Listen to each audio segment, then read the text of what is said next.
Okay, so I'm just going to dive right in so we can get straight to the poetry by introducing Diana Hayes. Diana Hayes was born in Toronto and has lived on both coasts of Canada. She studied at the Universities of Victoria and British Columbia, receiving a BA and MFA in creative writing.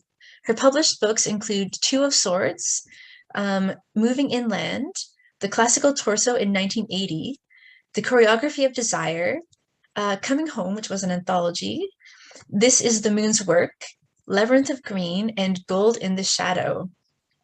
Her play, Ilomania, Sage of the Settlers, was produced by Salt of the Earth Productions and for the Salt Spring Festival of the Arts. And she established Raven Chapbooks in 2020, a small family press that produces beautifully designed books and specializes in poetry chapbooks, which is what we're going to be hearing from tonight. So I'm very pleased to welcome Diana Hayes. And Diana, if you just let me know when you're ready to share your screen, to share my screen, I will do that. I will spotlight. Thank you. Thank you, Zoe. And big thanks to you and Leanne at Planet Earth for co-sponsoring this event tonight. And also thanks to the Writers Union of Canada and the League of Poets for sponsoring some of the readings. I'm speaking tonight from the traditional and unceded territory of the Hulkaminam and Sencotan speaking peoples. My book, Gold in the Shadow, which is what I'll read from tonight, is a collection of gazelles in celebration of the writing and paintings of Phyllis Webb. The book would not have been possible without the visual art and poetry of Phyllis. In 2017, she invited me to help her catalog her paintings. Her publisher is going to come out with a catalog, I think, in 2022.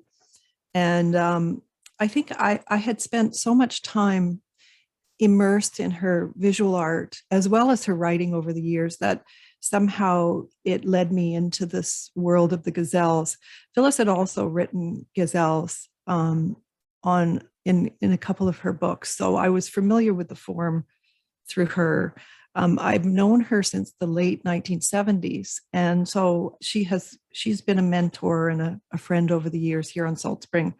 And the book is in part a celebration. It was presented to her as a surprise, although she had okayed the manuscript. I'd never have brought it out without that, but we presented it to her for her 94th birthday on April 8th.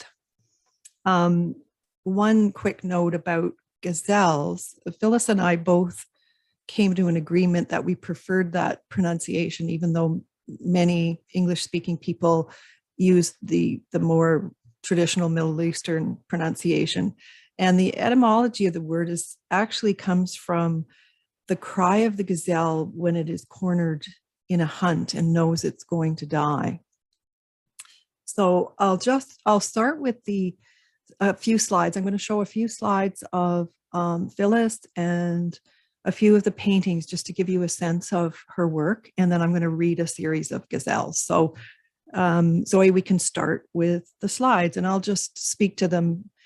Yeah, that's the book cover. And then the next one is the actual, oops.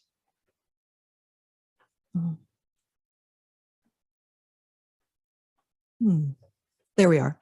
Yeah, the Joe Plaskett portrait of Phyllis, which was done in 1959. She spent some time in Paris at that point of her life. And I just really love this portrait, and it actually does come up in the Gazelles. And the next picture of her is a few years later, 1962. This was the photograph that she had on her book, The Sea is Also a Garden. So I think the next one is... Diana, can I ask you to just do a brief description, just for anyone, if we have any non-sighted viewers? Oh, yes. It's always helpful. Just a, black and white photo of a woman with dark hair. Sure. Thanks. This is the photograph of Phyllis, 1962, black and white. And it was also the cover photograph for her book, The Sea is Also a Garden. Next, this was a photograph of Phyllis that I took in 2014. She was attending one of the book launches at the local library. And I took this photograph of her. She doesn't like photographs of herself, but she did approve of this one. And she did actually use this photo for her collected works that Talon brought out that year. So the next one, I think, and just for anyone who is not able to see it, it's a color photograph of an older woman with white hair and a blue jacket, with a looks like a painting of a moth or butterfly behind her. Yes. So this photograph is, I speak of the cabin, I call it the cabin in the Gazelles, and this was where I first lived when I moved to Salt Spring in 1981. And it's a black and white photograph of a little cabin that sits on the bluff overlooking Ganges Harbor and looks out to the Three Sister Islands, which is also mentioned in the Gazelles. Phyllis had lived here in the late 70s, and when I was planning to move to Salt Spring, she gave me the tip and I contacted the people. And so that's where I lived for quite a while.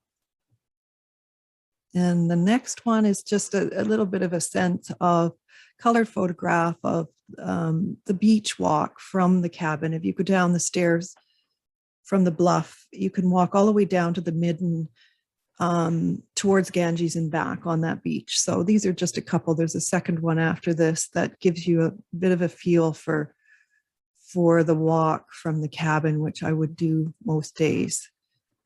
Walter Bay by the Spit. This next photograph is black and white photograph I took of the petroglyph that is a stone carving on a huge boulder in Fulford Harbor. And you'll see later, I include one of her paintings called Psyche, which really reminded me of this petroglyph. I see echoes of this image in her painting.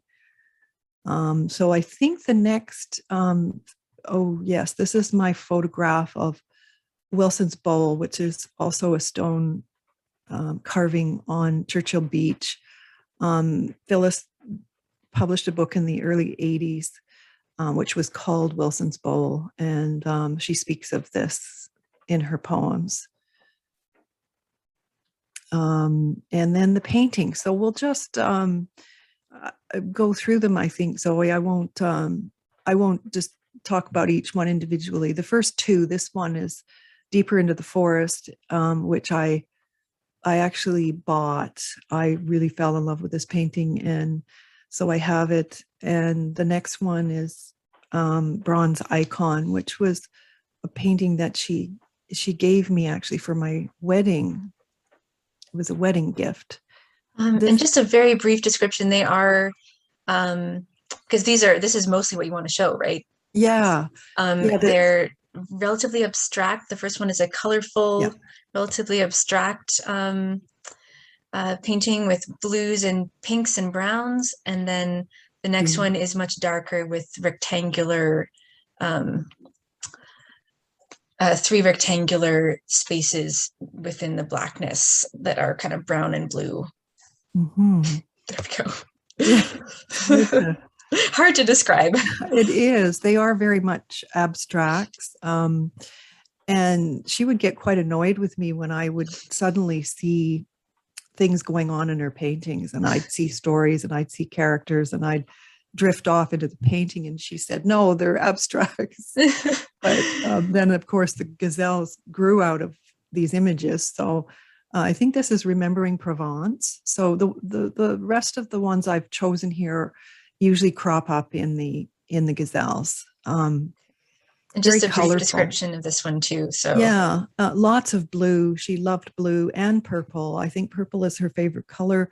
Yellow, very, very bright and dramatic. I find this painting. Perfect. Hearing Shadows is I speak of this one as well, and she had this one hanging in her apartment, and I would see it every time I visit, and it's absolutely radiant on the wall. It's very, very strong blues reflecting light and red, and in some places I see leaves and doorways.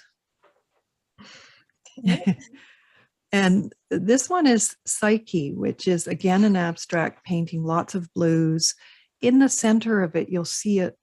I see a face, and I kind of see that petroglyph shape. So that's why I brought the photograph of the petroglyph.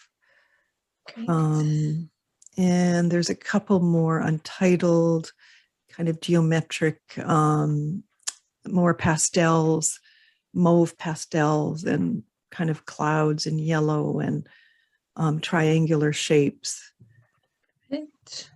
And the next one again is very abstract. I see ships and sea and blues and kind of a fjord happening in this one. Yeah. Next one is greens, and I do speak of this one in the Gazelles. It's not titled, but again, it has some geometric shapes and lots of green. It's like going through a forest dome into another world. And then Soft Village, which has a lot of orange, which is kind of unusual for Phyllis's paintings. I didn't see very many where she used that color. And the application of the paint almost looks mosaic to me, the purples in the center. And so it gives a kind of mosaic dimension. And I think there's maybe, beaks, again, really bright red, blue, very abstract. And then the last one is maybe just scroll up a tiny bit. So I think it's The Frozen Sea Within, which is the title of it. And I was really drawn to this piece, and I do speak of it in, I think it's my Gazelle number 7. And it's a friend of hers, Robert McTavish, who lives here on Salt Spring, did a documentary film of Phyllis, and he actually has this painting. So I think that's it for the paintings. So we can move on. The book itself has an introduction, which I name Night Journeys. And in the book, on the left-hand side of each Gazelle, there are some what I call travel notes, and they're notations and meanderings. As I moved through the creation of the Gazelles, I went to many different places of the world, and so the prose in the book kind of accompanies the journey. So I'll just read a series, and they're not titled and they're numbered. So I'll just read a few, and let me know, Zoe, how I'm doing for time. Okay. 1. Out of the copper cave, Mount Maxwell's bats careen. My mare's ears twitch all the way up the trail. This cabin's Franklin clicks and knocks once, then twice. You will recall I have been at its mercy all winter. I recite your lines past the broken shell of my ear. Here and then gone, the tumbled bay receding. Zobin Road, where my black cat quarrels, never long in the sea blue scatter of light. How is it I drift in and out inconspicuously? Siwat's stone bowl floods, the opal moon's salinity. 2. Mrs. Olson sashayed across the wide plank pines at 90. Her silk skirts and Bette Davis hips proved the doctors wrong. The heart riding in its hooded caleche follows the saying. Like love and death, I am counting. While the Buick's wren forsakes the songs of the father, I return to the chaparral and the eschatology of spring. Arc and arc, my homonyms praise a starboard light. Oars astern, the wooden ribs, this mad gardener to the sea. Sargassum, bull kelp, and holdfast kiss stone. Midrib and blades flag us down a pebbled beach to forage. 3. Geranium scarlet hats dance the deck, chase melancholia. Beauty toxic to feline tongues, but tinctures will melt the blues. Hands' red shoes leave me dreaming the black roses of Helvetii. My feet laced in serpent tattoos, and all the mirrors facing the wall. Amidst conical rooftops, the shining patina of zinc. Paris. Plaskett's portrait doubles, the sky's mauve, twinning your blouse. Amaranthine, violet, and plum, shades of your fine quilted coat. In Rue Dauphine, Firecrest's high notes riff a kinglet's rhapsody. My prismed eyes betray the lover's cone, who cannot sing or dream or dance one more night. 5. Why are your questions falling from my page? The answers are missing from your Mediterranean postcards. You painted premonitions, beaks, hearing shadows, Provence in spring, layers of canary, persimmon, fresh lavender, scented brush strokes rising. Spirit Mountain, your canvas asked me to climb. Why not the sun? It sets on Mount Katrina where red pigment disrobes a night sky. What are you sad about? Doting, unfaithful, true. The nuthatch with burnished breast and coal eyes cries but does not sing. Who dances in Persia now? Maybe my body, maybe I? Certainly not the nomad who buries his words in the sand. 6. I return to Spirit Mountain while your brushes mix the paint. Manganese blue and rain on a cumulus day. The skull of a woman unearthed at Archaeum. Russian Stonehenge measures her light, the gold in the shadow. Zoroaster in the architecture signals Thompson's Gazelles. He sits between couplets, listening. Your canvas prepared on its easel. Clouds kiss a fringe of hunter green. I go down to the confluence of rivers, remembering. Your velvet tubatika carries me back to Leningrad by rail. Andreev on the balalaika, music returns to your Bay of Swans. Summation children, their heads tied with rope. Beauty as ritual. Rest now. The bones are rising with the moon. Gravitas. She is praised. 1 arc per minute, the stars. 30 elements, the constellations. The same Venus in Leo calls at my window.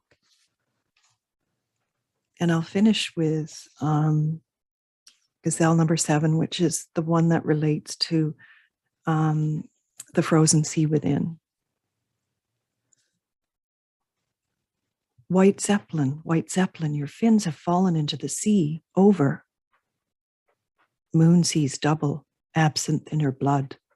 Helium laughs. Twin cirque falling from the skies, the spirits are not benign. Giant oval shadows hover in the slipstream. Airship duende. Come in. The port lights are friendly, but wolves have gnawed the door. 10 steps to the west, but your shoes have already turned back. The shack is burning by the river's lip. A torch in a fist protrudes. 3 sails on the rooftop masts fly burgees, swallowtail black, over. You have painted a 3-pronged V and a diamond vortex. I am lost in your tunnel, drawn to my knees. Deep gravity well. Come in.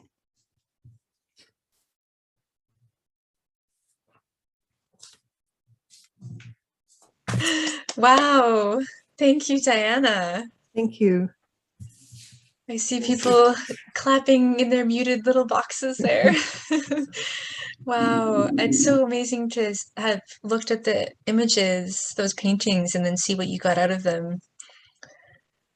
Yeah, Really. I thought it was important to show a few slides just to give people a context for the project. Yeah, and I'm glad you did. Thank Really, I you. think that added a lot of richness to Thank the you. reading. Before I introduce anyone else, do you want to say something as well about the chapbook contest? Or Sure. Yeah, I could I just feel say like a we were going to couple of, do that. yeah, well, first of all, I want to thank the Raven Poets for being here tonight. And we are now running the 2022 contest.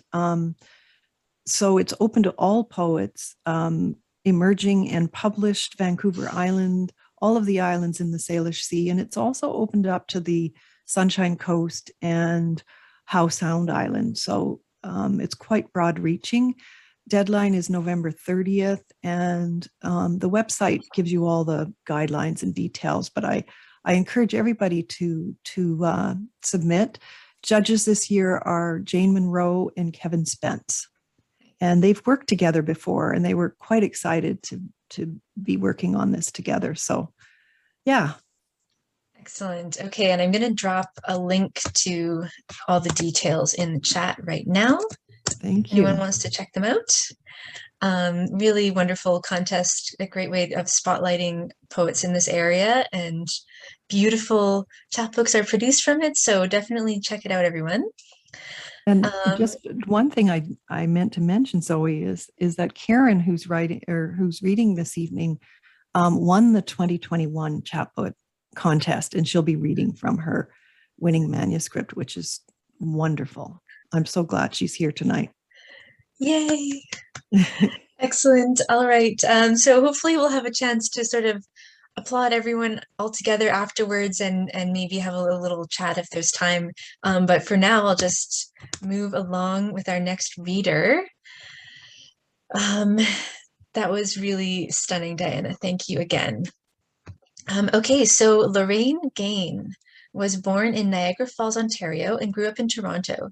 She began writing poetry in her mid-teens, and after high school attended Carleton University's journalism program in Ottawa for 4 years. She worked as a full-time writer and editor for major Canadian newspapers and magazines, including the Windsor Star and Toronto Life, before becoming a freelancer in the late 80s. In the early 90s, she began teaching at universities and colleges, such as Ryerson, McMaster, and Georgian, as well as conducting her own private workshops. Nearing the completion of her first collection of poems, she moved to Salt Spring Island, BC. And the book that Lorraine will be reading from tonight is a loving and light-filled elegy to her mother, where Lorraine evokes a painful stage that midlife children of ailing parents will recognize. It is a complex grief, letting go of parents as protectors, moving into acceptance of inevitable loss and of their own place, parentless now on the front lines of mortality. So, and we've got a few more people joining us. Welcome, everyone who's just making it in. Okay, so Lorraine, please unmute yourself and go for it. Thank you, Zoe. And I'd like to give a big thanks to Planet Earth Poetry and to Diana for publishing this beautiful book, which is, the poems are about the last year of my mother's life. So they tell a story. So I'll be reading a sequence, not the whole book, but just to give you an idea of what happened during that year. And it started really when I went to visit her the summer before she died. And she had some very potent dreams, which I've woven into the first two poems.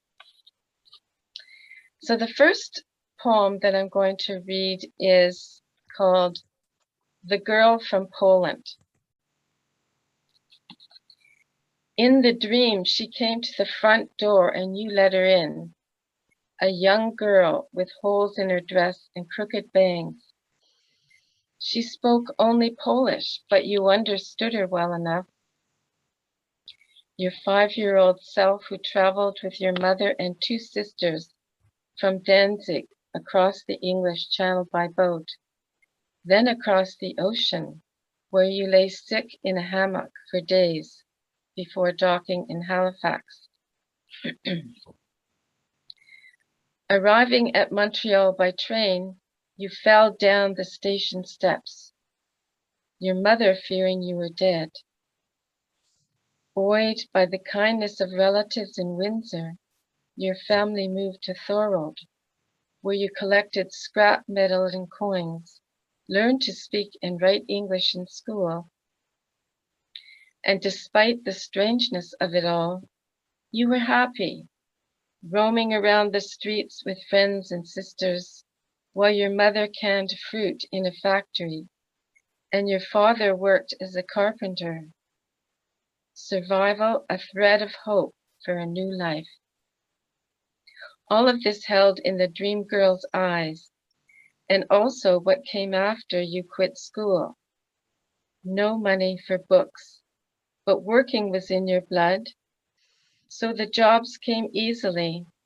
And when you married our father at 23, you hid the little girl in your heart with all her hopes that blossomed and withered there.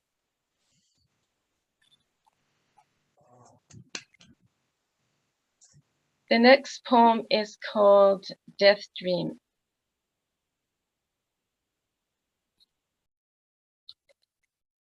They say I don't have long to live. Maybe a couple weeks, my mother tells me in a raspy voice as she sits on the living room couch in a plum-covered housecoat. Who are they? I ask, after her words land like a heavy stone in the pit of my stomach. The ones preparing me to go, she replies, as though I should know. She tells me shadowy figures appeared in her dream last night and she believes them. I don't want a fancy funeral, a simple casket like Dad's will do. What can you say to the voice of death, I wonder? My question answered with I love you and a hug before she sits down to cereal, milk, and her 7 morning pills.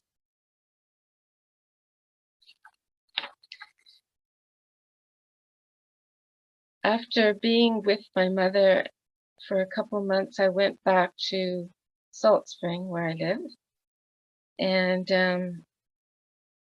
2 months later, my mother had an accident. And I recount this in the poem called That Night on the Bathroom Floor. After she fell on the ceramic tiles, my mother lay in her t-shirt till the next morning, when her neighbor knocked on the door to see if she was all right. The door opened. It took 2 people to lift her into the bathtub. Her body weighted to the floor. Later, in her room, she had tea and toast and sat there all day staring at the blue wall, barely saying a word. The pain in her left leg grew worse through the day, and at the hospital they found a broken bone. But something else broke that night on the bathroom floor. It was the worst night of my life, she told me on the phone.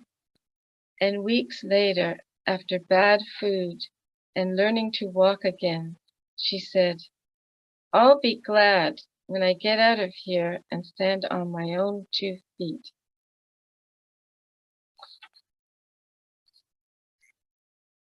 So my mother did get out of the hospital, and they were taking her to rehab after 6 weeks when in the ambulance, another incident occurred. And the title of this poem is The Stroke. She awoke before dawn, got dressed, and waited in the chair by the hospital bed. When they came for her hours later, they put her on a stretcher and wheeled her downstairs into the ambulance.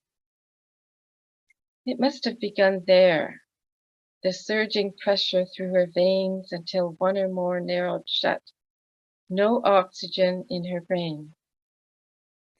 Did she feel a numbness in her arm, a tightness in her chest, as brain cells vanished and the ambulance careened through traffic? None of the attendants noticed.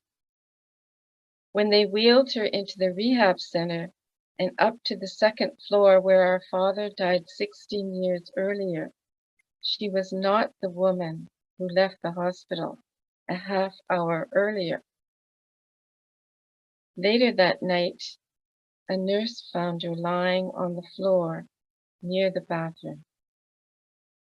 When I arrived a few days later, she told me, "I wish I could fall asleep forever."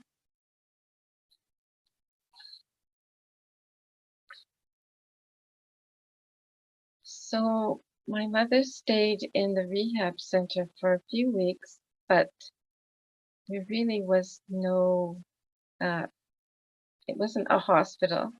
So she wasn't really being treated for a stroke. So in one of the scariest events of my life, I took her back to the hospital in an ambulance. And there she stayed for a while. And we had some beautiful moments, including the one in this poem called January Full Moon. It's so bright, you tell me, looking through the window into the blackness while I hold your hand. Listen to the rhythm of your breath. Easier now that the wires on your chest have been removed. The blood, urine, CAT scan, and other tests complete. In this hospital where you gave birth to the last 2 of 7 children more than 49 years ago, your voice is as gentle as a young girl's. It's so important to be together, even for a short while, you say. I smile into your shining eyes, close my hand more tightly around yours, as the ache in my chest reminds me that tonight may be all we have. Tomorrow, you may slip back into the void.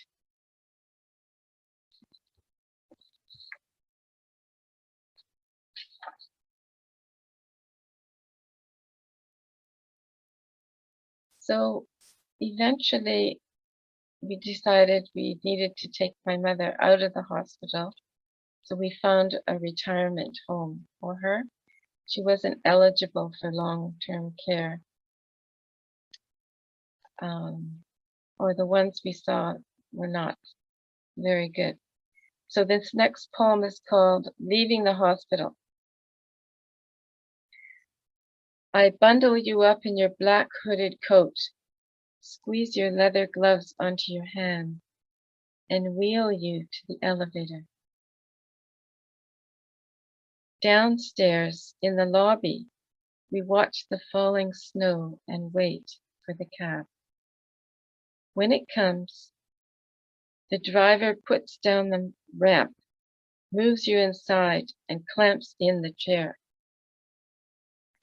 Soon we are driving away from the hospital, your eyes wide as you look to the passing cars, flashing lights and houses, the dazzling world once again full of possibility, with your hand in mine, and the white petals swirling silently outside, each one in its perfect place.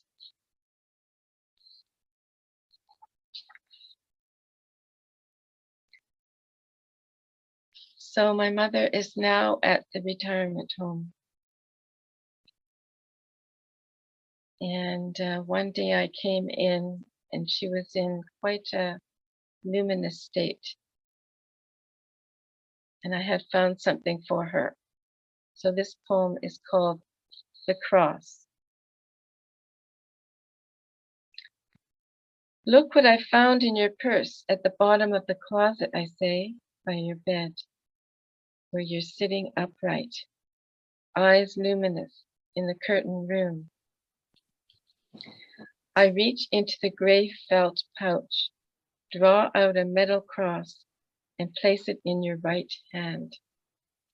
With your left, you touch the body of Jesus, smile, then in a soft voice say, Mother's cross. Father had one too. Where is he? I miss him. He's been dead for nearly 65 years, I reply. Then seeing your eyes darken, I add, any time you think of him, he'll be with you.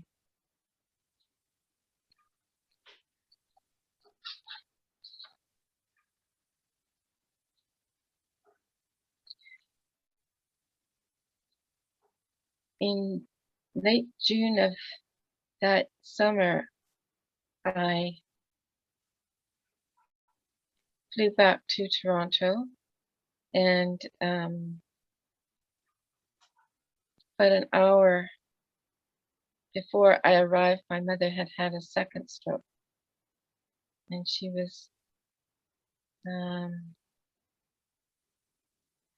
was basically wanting to die, so refused any resuscitation. So we were with her for about 10 days as a vigil.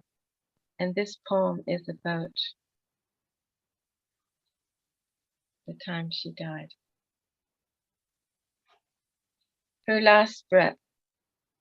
She lies still on the bed except for the rise and fall of her hollow chest, lips parting with each breath. I can almost hear the wings of small birds fluttering in the depths of her heart, as though seeking their release. And I know what I have to give her, a promise I utter silently, knowing she'll hear and understand. The end arrives just hours later. Come quickly, says my brother's text. So I speed through traffic, park the car, run up to the room.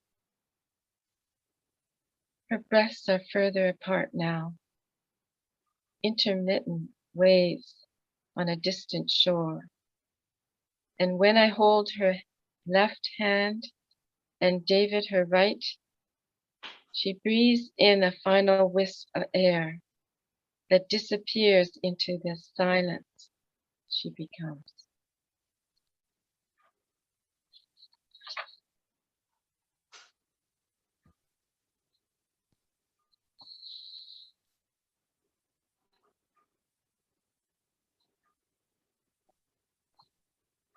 That one poem took 5 years to write. It was quite a process after that. But the poems were part of my healing journey. Without the poems, it would be very difficult for me to integrate everything I went through, given that I'm a poet and a writer. So this next poem is one of the ways I process the grief. It's called What's Left of You. A gold and crystal pineapple made of Sweden. 2 carved bone knives you brought back from Alaska. Gray pearls in a navy box. A black and white sequin sweater folded in my dresser. A photo of you smiling among red and pink roses. Your cookbook open to your mother's cabbage roll recipe. A white china cherub praying on my desk beside dried rose petals from your garden, its last blooms. Quiver of air against my cheek, your face floats between light and darkness before it dissolves. A voice that says, I am always here.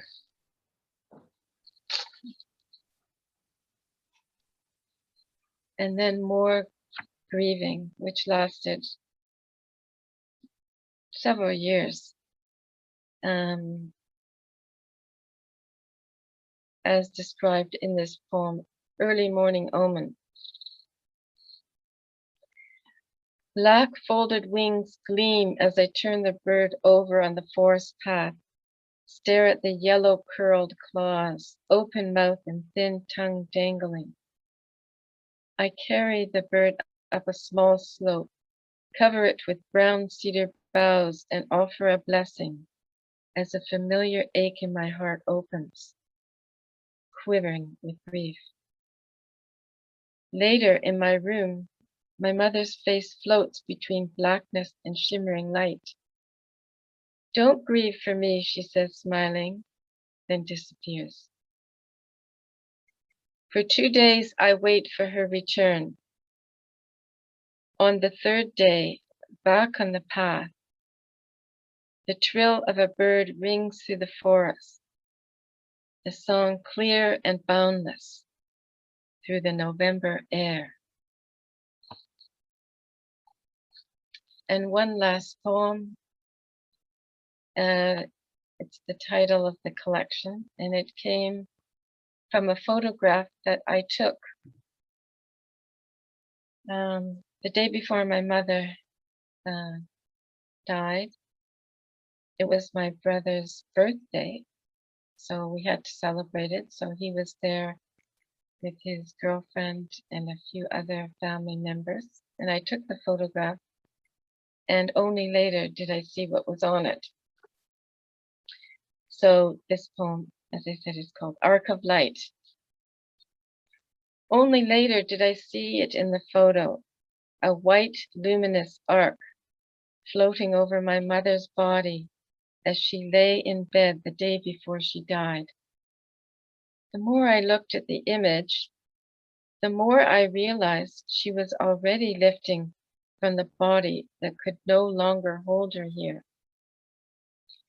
Yesterday, I looked at the photo again, 5 years after her death.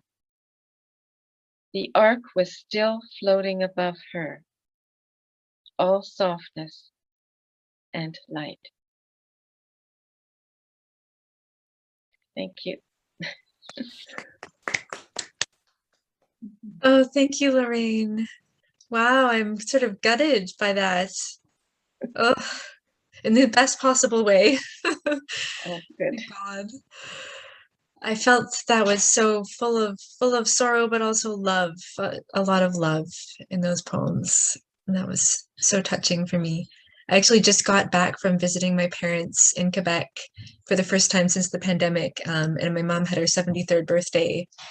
And I'm really thankful they're both still around, but they are sort of entering that time where things are starting to go wrong physically, and so I could really feel a lot of what you were saying. So thank you. You're welcome. Okay. So next up we have David Haggart. David Haggart's poetry career began at one of Patrick Lane's workshops, and we love Patrick Lane here at Planet Earth Poetry, so very appropriate, in Sechelt in the 1990s. And since then, he has written over 600 poems, about reflections on his family, nature, and the beauty of the North, where he spent part of his working life, savoring the emptiness there. And David will be reading from A Curious Happiness in Small Things. And Sandy Johnson said about this book, "These poems are clean on the page, opening doors, looking through windows. David Haggart imagines a higher, better world. He follows poetry's path with wonder. He says what he knows to be true, and he's thankful." So welcome, David. Please unmute and go for it. Hi, thank you, Zoe and Planet Earth. And of course, thank you to Diana, without whom this book would never have happened. And interestingly enough, my daughter is here tonight. I saw her picture earlier. She's a BC novelist, a couple of novels out, one fine thing, or one good thing, sorry, I should know that. Grace River also, and a bunch of stories she published earlier in her career. I'm quite happy to have her. Anyway, I'm going to read a few poems from A Curious Happiness in Small Things, and a couple of poems that I've written since. And the first poem I will read, my daughter's name is Rebecca, and this poem was written not that long ago, but the time period was many years ago. Poem for Rebecca. I remember once when you were 4, your mother in Israel for a brief visit, you and me together, alone, wood stove crackling in Yellowknife, midwinter and 30 below. Me sipping a scotch, of course, sitting on the sofa, staring at a hole in the rug, listening to Berlioz, when I felt your small body climbing up to sit beside me. It's okay, Daddy, he said. Everything will be fine. And all these years later, I tell you in this poem that you were right. This is a Salt Spring poem. North Beach poem. Glassy today. Only the small patterns the ducks make as they glide and feed, diving below the surface, popping up like answers to unasked questions. The ocean is so still, you can see the bottom, a canvas of green. You stand unguarded and listen to the air.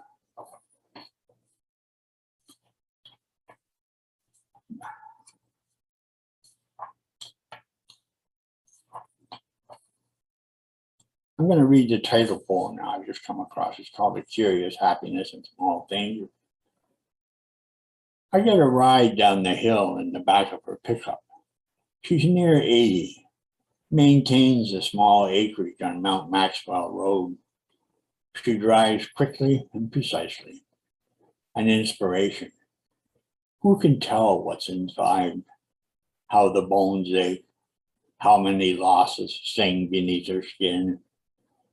I hope I'm gathering and burning stumps when I'm 80, driving my pickup to town when I need more feed for the chickens or when the spirit moves me. Tonight, it's the longer poem. There is only the moon in my mind tonight. All the waters stilled. Marine life is resting. The sharks do not drown. Junkies have removed the syringes from their arms, taken showers, and are looking for jobs. Alcoholics have taken a final sip and are gathering in the parks to sing songs of praise to the sky. Bombs are dropping flowers on the ground. Donald Trump has moved to a small Black community in Alabama. The rich have invested their money in the poor. There will be no hungry humans tonight. The Pope will return as a humble Jesuit priest. Vladimir Putin has retired to play chess. Zealotry has transformed into kindness. The lost youth have vigor and hope. The smug have been stripped bare. Illness and pain have disappeared. Good memories have been restored to the aged. Not one woman has been raped or beaten. All the children are safe and snug. Tolerance has replaced fear and bigotry. Racism is a tune played on a piano. Everything is wonderful in this poem. The planet is a poem tonight. Tomorrow will be as usual. But tonight, we have sniffed the fragrance of dawn. One called Dreams. The one last night had him out of the body, sitting on his shelf like an owl, if an owl ever huddled or felt fear. All the dreams lately have him out of body. Last night an owl, the night before a strolling man with a half moon in each eye.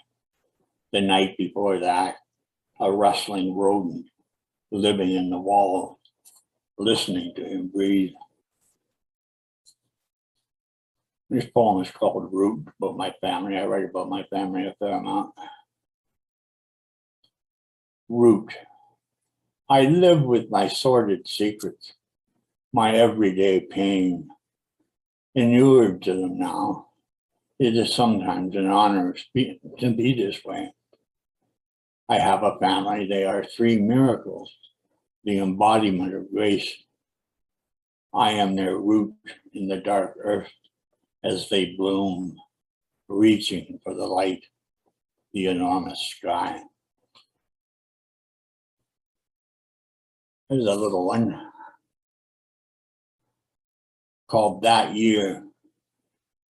It froze hard and deep in November, not a whisper of snow.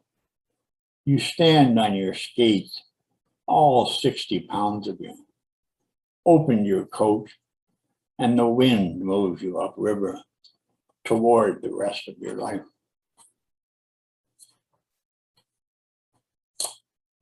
I'll read a couple more. Well, actually, I'll just read one more because it's fairly long. It's called The Weekend. There are things I cannot do. I cannot play a piano, a banjo. I cannot fly a plane. This does not bother me. There are things I wish to do, but never will. I would give 1 year of my life to the void, to play the bagpipes on a brae in Scotland with my tam, a kilt flapping in the breeze, my knees bare and no underwear. 1 day would suffice. I would like to sing like Pavarotti in his prime, 1 area in his thunderous tenor, this and more. Play like Jimmy and Band of Gypsies, like Django and Eric, like Andre and Yo-Yo. Such a list I could compile. I would like to find the perfect words for 1 poem. I want to understand why silence pleases me so. There are things I can do.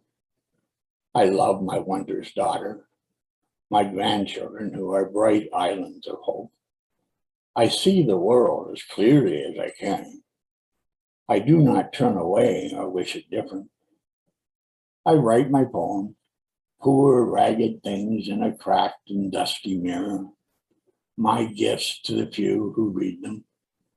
My ego is nearly quelled, but it flares. It used to matter so much that people like my poem, but they are free, as they always have been, to ignore them. This truly does not matter. Yesterday was Friday. A sudden need came over me. I returned 2 books I wasn't reading to the library, A Miracle of Miracles. There was a copy each of the Tao Te Ching, and 1 robe, 1 bowl, the Zen poems of Ryokan. This weekend will be my replacement for silence, my understanding of impermanence, and how darkness within darkness is the gateway to all understanding. So much nourishment will require dessert. I will read Charles Bukowski, Jim Harrison, Patrick Lane, Mary Oliver, Adrian Rich. On Monday, I will visit a dying man in the hospital, and then go to see my shrink as usual and read him this poem. I'm going to read you, I guess I've got a few minutes, a couple of poems I wanted to make sure that I got read today. One of them is called The List. I have stood in the barrens in air so cold it hurt to breathe, bathed in the silver light of a full moon, lost in the mad swirl of the northern lights.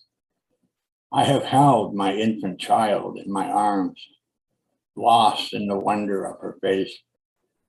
I have stepped among corpses to find the next scorching hit, the next numbing drink. I have longed for love in back alleys and in soft beds. I have kissed death's cold cheek. There is no end of things I have not done, a finite number of things I have, life and death in equal measure, breathing still. Just heard a crow squawk its morning message.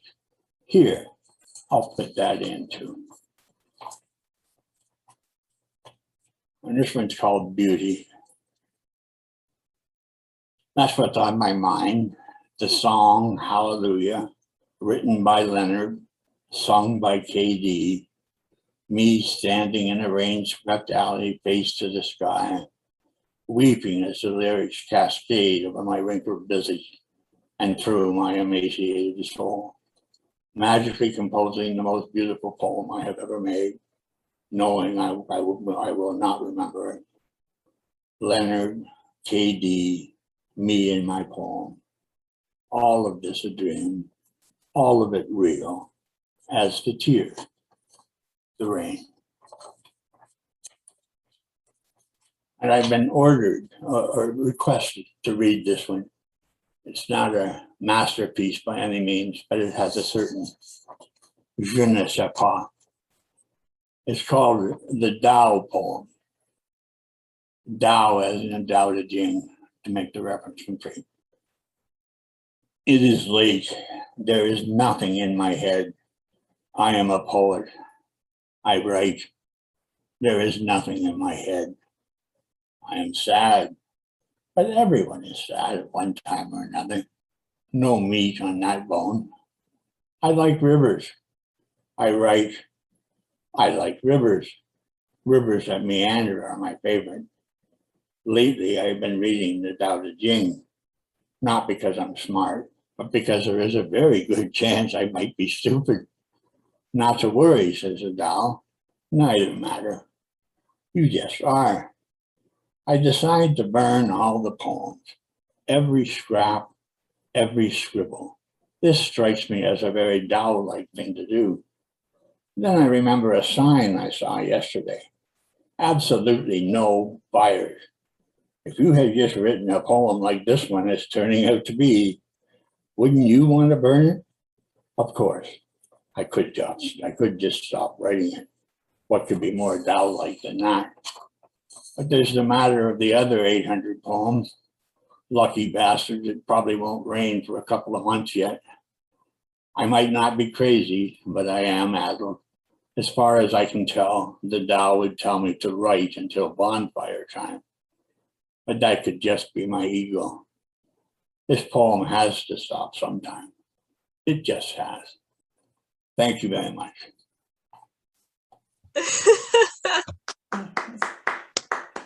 Oh my God. I think I speak for all of us when I say that we're very glad you didn't burn anything. Wow. That was amazing. Wow. Absolutely delightful, David. I think I don't use that word a lot, but I just felt delighted by those poems. That's just the only word that does them justice, I feel. No, thank you. Oh, I like laughed so hard I cried in that last poem. Sorry, go on, whoever that was. Oh, I just said I love that poem and the particular line of zealot into kindness. I think that's what the line was. Am I right? And the whole that whole transformative thing that happened in that poem. Yes, absolutely. Okay, so we have one more poet. And a poet I love and I'm excited to introduce, Kyeren Regehr. Kyeren Regehr's first collection, Cult Life, was shortlisted for the 2021 Relit Awards. She's the winner of the Raven Chapbook Award for her second book, Disassembling a Dancer. She has thrice, and kudos for using the word thrice in a bio, by the way. Love that, has been listed for the CBC Poetry Prize and served for several years on the board of the Malahat Review. She has also had work published in anthologies and periodicals in Canada, Australia, and the USA. Kyeren lives with gratitude on the Lekwungen traditional territory, where she works as a creative editor, mentor, homeschools her teenage daughter, and writes poetry that traverses genre borders. Go ahead, Kyeren. Thank you, Zoe.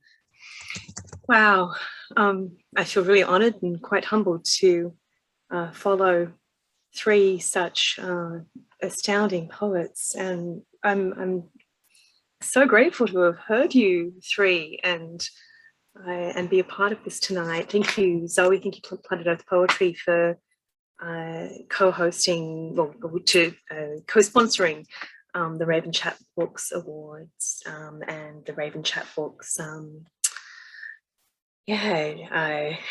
press. I'm really grateful to be published by Diana and her amazing press. I'm so grateful, Diana, for your assistance in creating this, which I'm very grateful to be holding. This is my book.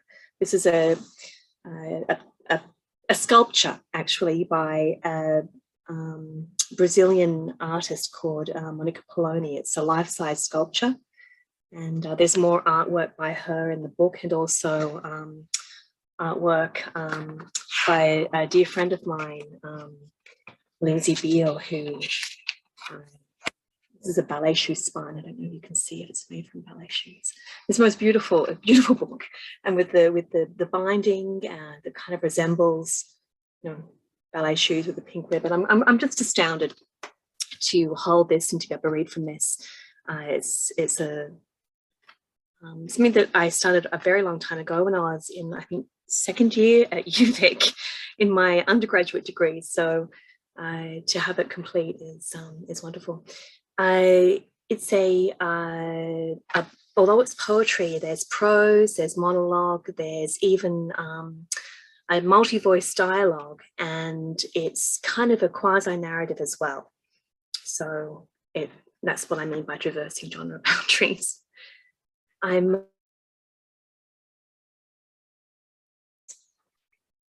Here they are. You're getting older when you need your glasses to find your glasses. I'll begin with a poem called Disassembled Ballerina, which is, I guess, the title poem. And this is the story of a ballerina who has to leave the dance world and doesn't really know who she is without dance, trying to figure that out, who she is without dance. When one's art form is in one's body, it's a whole different thing. Disassembled Ballerina. Dominique clutches your right ankle like a turkey leg, presses ice pack to knee, both blue. Your lonely right foot executes hops on point in a headless chicken circle around the middle of the practice room. The mirror captures the almost imperceptible bounce of your breasts, holds them hostage in all four walls of its doppelganger prison. Your hands up to the elbows, rummage your dance bag for the knee support, lost to the laundromat dryer. Dominique's ropey finger stabs your stomach, tickles your ribs. You're relying on knees and quads. Abs still sore? Your bum imagines planting itself in Dominique's cross-legged lap, angling at least one cheek into his salami sandwich. He peeks at your knee and his back ripples like a panther in the looking glass. Tongue relieved of its attachment to your careful mouth. Salt licks Dominique's spine notches from tights to trapezius. Left leg whole and intact, stretches forever to the left. long and fickle as a road to fame, left foot sickles, pronating, supinating, swiveling counter to its hinge in double-jointed glory, your shoulders, the picture of épaulement, conversation with grace meets suggestion of come hither, hover in that breathy ethereal space where body becomes art. Below the bar, lolling on the dusty lint ball floor, 4 heads, your head, bund and hairsprayed, stray strands, sweat slithered to forehead, weepy eyeballs roll their peripheral circles, cinch the disembodied pieces back into a swinging skeleton, a bone-sacked marionette. Sip it tight, latch the hooks, fasten the strings. Thank you, ready to dance now. Music, please.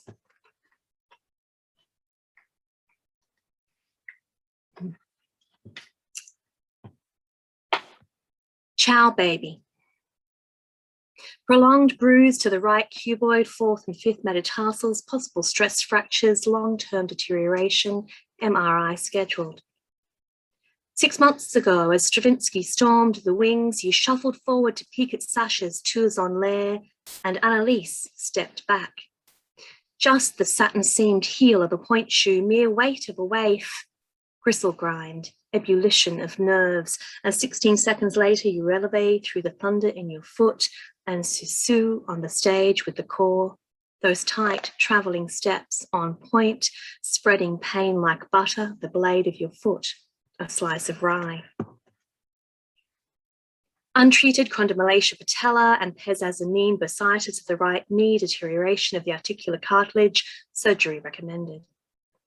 Personal pet name, horseshoe knee. Company name, gravel knee, for the sound of your plie, retire, any contraction, extension, and you're the human peer of nails a la blackboard. But this pain's an old friend made at 13, the year your breasts budded. And swelling never stops you. Vigorous movement disperses half the liquid. Still strap and shroud from the artistic director. Too ugly for stage, darling. 3. Right trochanteric bursitis, likely due to structure imbalance in the SI joint, long-term physiotherapy. Crocodile hips, snapping girdle, 5 rows of teeth, chomp from sacroiliac to femur, flash fire from kneecap to neck bones, and if you're lucky out the top of your head in a flaming pleasure release. Then there's always Dr. Demerol, pains diminuendo, don't you know? Minor tear at the assertion of the rectus abdominis and the internal oblique, abnormal swelling, ultrasound, rest, and rehabilitation. The latest actus rus on your body, one cockeyed crunch competition with Andreas and your ballets, Quasimodo, unable to straighten your torso, this final act responsible for the medical detailing of your sins, unmasking of your suck it up and spin, your signing off, salut, do svidania, ciao baby.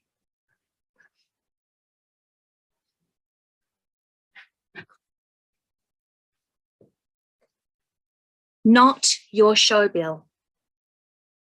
Underwater shot, winnowed yellow hair, they wanted burnished waterweed, gold fanning towards the light, black roots for grunge, ballooning jellyfish dress, corpse arms, flailing, tasseled, your numb-eyed stare open and aimed into the filmy abyss, waiting for the breathless, bubbleless frame, then snap, your blue limbs, face masked in Lysiana light, waterproof metallic wings spanning your cheekbones, and those scarlet points, knife-edged satin ribbons slicing your ankles extra tight against waterlogged sag, chlorine pulped and binned at close of the day.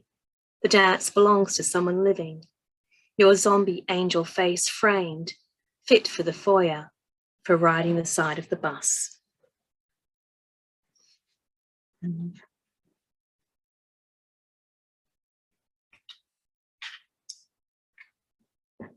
Tonight, she is the red carpet, rolled out and ready for consumption. She has the preened and pressed dancily identity, is the idolized, nameless, fameless patron pleaser, quick as fluttering false lashes. Hey presto, she appears, waving her fairy wand, flailing. She is the gilded grin the company demands, posing on the stairwell, adjusting tutu, the faked and photographed bite of an hors d'oeuvre in the foyer, dove released from her velvet bag, blinking in the light, half vanishing. Trying to catch her reflection in the show bill, her stage-painted eyes scream drag, the gracelessness of unchoreographed movement clowning her limbs, clumsy self-talk. You'll be fine if you nod and smile. Don't say anything stupid, anything personal. Craving the warm darkness of the wings or the brilliant shield of footlights of gels overhead, craving acceptance. When she dances, there is no I. And it's getting late. I might just read 2 more. Is that good? Okay.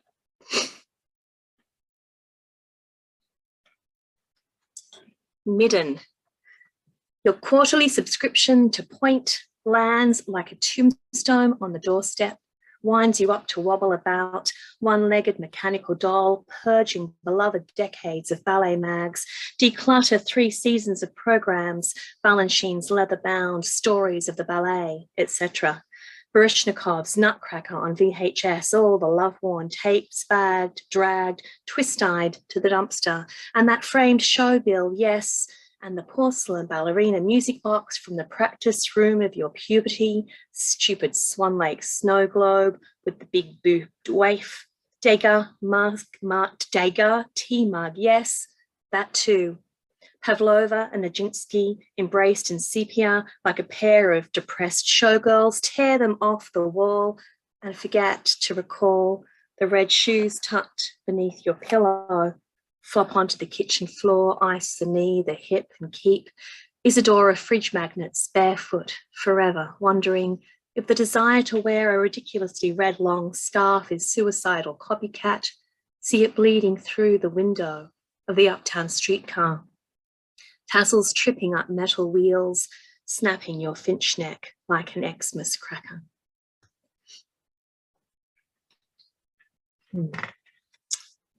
And this is Understudy. It's a bit of a leap forward in the book after she's left ballet and she has moved into a little bit of musical theatre. This is slightly autobiographical, so I just let you know that, though not completely, and the character is not really me anymore. Understudy. You wonder why you bother, feet jammed in 3-inch high-backed block characters, leather badly dyed from tan to black, Achilles blistering, shuffle off to buffalo, shuffle off to shimmy chasse pop the head, footlights black, orchestra pit black, from proscenium to balcony a long echo of black, black, black. The leads of Broadway Venus, her honeyed hair, wind-filled and waterfalling her back, your black roots slicked taut into a migraine of a platinum bun. You ghost her beat for beat, or change kick, or change hip, sing under her violin voice. She walks into her room and you know she's uncommonly rare, very unique, peripatetic, poetic and chic, coveting her strappy gold capezios, diamonds on the soles. She's clearly sold her soul for those hitch kicks, 1,000 yards of thigh and counting. You're counting on a private rehearsal with the assistant choreographer.